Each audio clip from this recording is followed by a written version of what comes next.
Mencapai tujuan yang udah sobat impi-impikan seumur hidup mungkin adalah perasaan yang paling membahagiakan yang bisa sobat rasakan.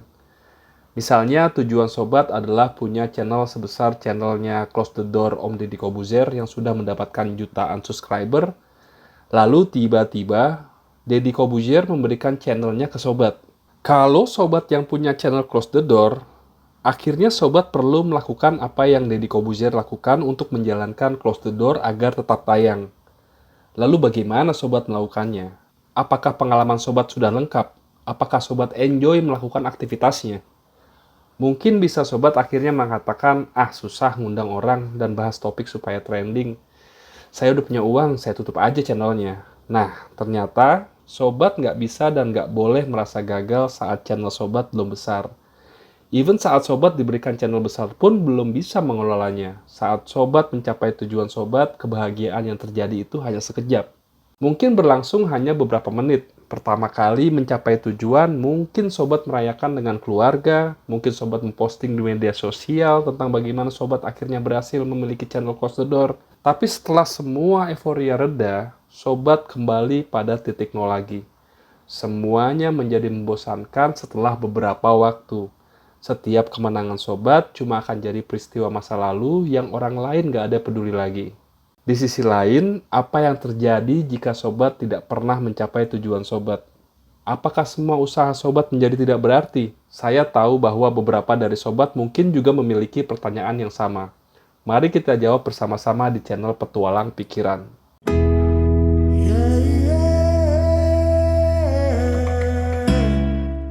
Salah satu hal yang paling nyata adalah bahwa hidup tidak dimulai ketika kita memutuskan apa keinginan hidup kita. Tetapi hal yang nyata adalah kita menjalani hidup ini sekarang. Sobat mungkin berpikir bahwa setelah memiliki cukup uang untuk pensiun dini, barulah sobat dapat mulai menjalankan kehidupan dengan baik. Dan untuk mencapai itu, sobat punya rencana bekerja keras, belajar banyak, dan mengorbankan banyak hal. Dan hal ini dapat mengarah pada dua skenario. Skenario yang pertama, sobat benar-benar mencapai tujuan sobat dan pensiun dini setelah mendapatkan semua hasil kerja keras yang telah sobat lakukan. Sobat berhasil mengumpulkan kekayaan yang cukup untuk bertahan sampai meninggalkan dunia ini dan bisa santai lihat sunset di Kuta Bali. Karena selama 20 tahun terakhir, sobat tidak melakukan apapun selain bekerja. Sobat tidak memiliki passion, persahabatan, atau mungkin nggak punya pasangan juga. Lihat sunset di Kuta Bali akan menjadi hal yang membosankan tanpa hal itu. Nah, tujuannya kan sobat berhasil mengumpulkan kekayaan yang cukup untuk bertahan sampai meninggalkan dunia ini. Sebenarnya, saat ini juga sobat sudah bisa melakukan hal itu. Lalu di skenario kedua, sobat nggak pernah bisa mencapainya. Sobat gagal atau tidak bahkan sama sekali mendekati target yang sobat buat untuk pensiun lalu santai di Pantai Kuta. Sobat perlu tetap bekerja selama sisa hidup sobat. Impian sobat untuk pensiun di Pantai Kuta sambil santai menikmati sunset juga udah hilang. Apakah sobat gagal dalam hidup? Nggak juga, karena sobat bisa juga ke Pantai Kuta dengan menabung sedikit untuk refreshing lalu balik kerja lagi. Kebanyakan orang yang telah mencapai kebebasan finansial punya satu pandangan yang sama. Sebelumnya, mereka berpikir bahwa hidup akan dimulai setelah mereka mencapai kebebasan finansial. Dan setelah mencapai kebebasan finansial, mereka melakukan apapun yang mereka inginkan dalam 1 tahun pertama. Tetapi, hanya dalam beberapa bulan, mereka sudah menyadari bahwa nggak ada yang benar-benar berubah dalam hidup mereka.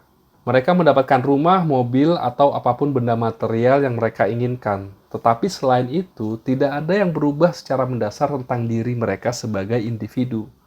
Mereka menyadari bahwa hidup tidak dimulai saat mereka mencapai kebebasan finansial. Sebaliknya, hidup dimulai bertahun-tahun yang lalu saat mereka mengejar impian mereka untuk mendapatkan kebebasan finansial. Jadi kebanyakan dari mereka kembali bekerja lagi. Ya, memang mereka tidak lagi memiliki tekanan untuk memiliki uang yang memang sangat berharga bagi siapapun. Tetapi hidup mereka tidak berubah secara dramatis. Hidup mereka terus berjalan seperti biasanya. Dan hal yang sama berlaku juga untuk skenario yang kedua. Jika sobat tidak mencapai tujuan hidup, hidup sobat tidak berhenti, tetapi tetap berlanjut seperti sebelumnya. Ada pepatah yang mengatakan bahwa yang penting adalah perjalanannya, bukan tujuannya. Mari kita berimajinasi lebih jauh.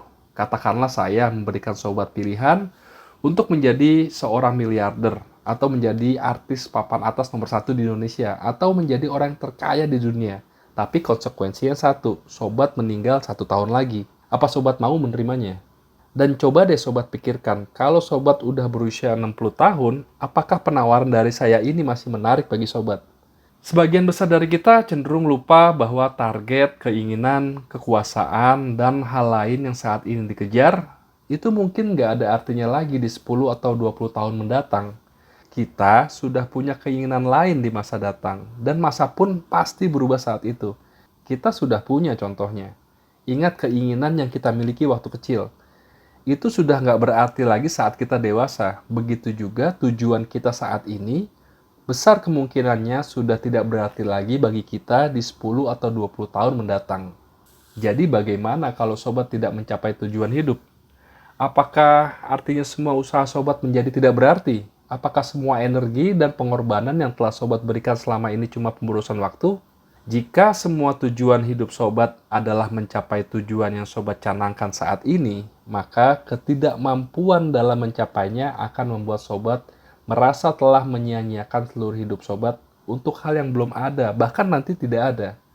Sobat akan merasa seperti orang lemah dan seorang yang benar-benar gagal. Sobat menjadi pahit, pesimis, dan putus asa, dan juga lupa bahwa banyak jalan lain yang indah yang sobat lewatkan dalam mengejar tujuan sobat itu. Tujuan pencapaian yang baik adalah tujuan yang memasukkan sobat dalam suatu petualangan dan tantangan yang membuat sobat merasa senang saat menjalaninya. Ini bukan lagi tentang jumlah uang di rekening bank atau piala penghargaan yang ada di rumah. Ini tentang memilih pekerjaan yang sobat lakukan untuk mencapai tujuan sobat. Di sini, kita dapat melihat bukan tujuan yang mendukung hidup sobat, tetapi pekerjaan yang sobat lakukan untuk mencapainya itu jauh lebih penting.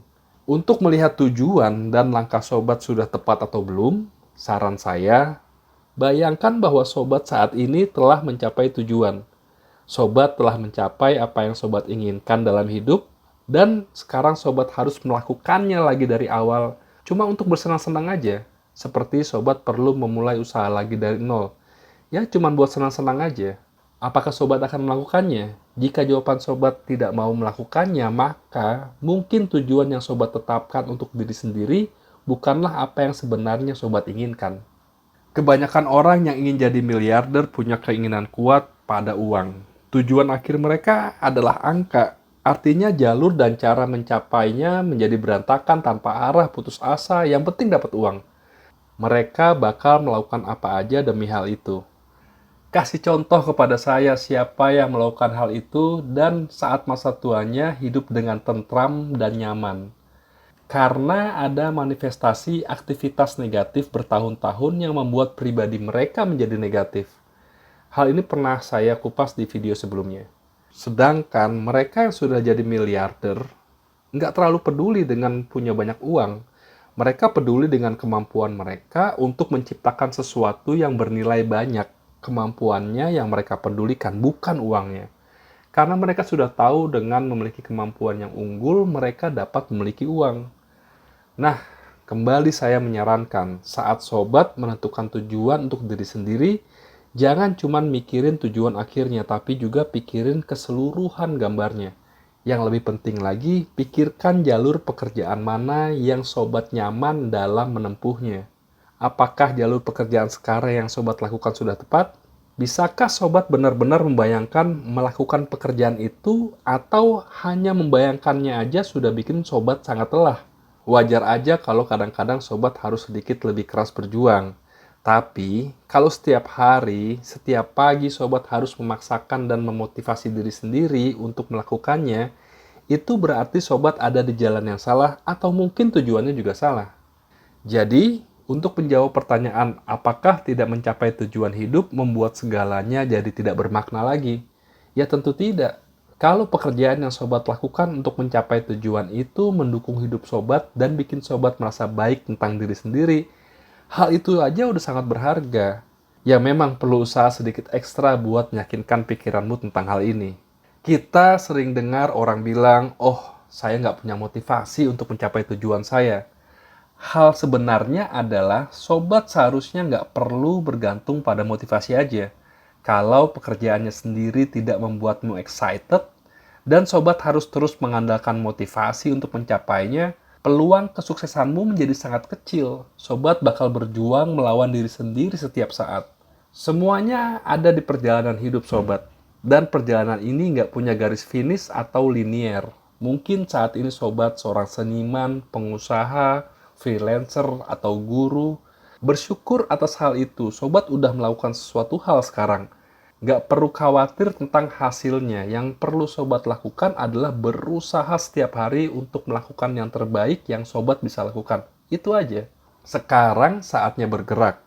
Apapun yang sobat lakukan, baik itu membangun bisnis, berternak, musisi, atau guru, lakukan semuanya dengan profesional dan serius. Jatuh cintalah pada pekerjaan yang sedang sobat jalani. Apabila sulit, carilah jalur lain tanpa ada rasa gagal dan putus asa. Tujuan akhirnya akan datang sendiri lebih cepat dari yang sobat rencanakan atau bahkan bisa lebih lama. Intinya nikmati aja prosesnya, buat pekerjaanmu itu menyenangkan, karena waktumu sangat berharga, dan sobat perlu juga ingat betapa kuatnya perspektif tentang menentukan apakah sobat gagal atau sukses akan merubah tujuan dan kebahagiaan sobat. Hukum Law of Attraction berlaku di sini. Kita juga perlu selalu ingat, ada kuasa yang lebih besar yang membuat kita ada di posisi ini. Intinya mari nikmati proses hari ini. Bersyukur atas hal yang telah ada. Karena sobat nggak pernah tahu apa masih ada umur di esok hari.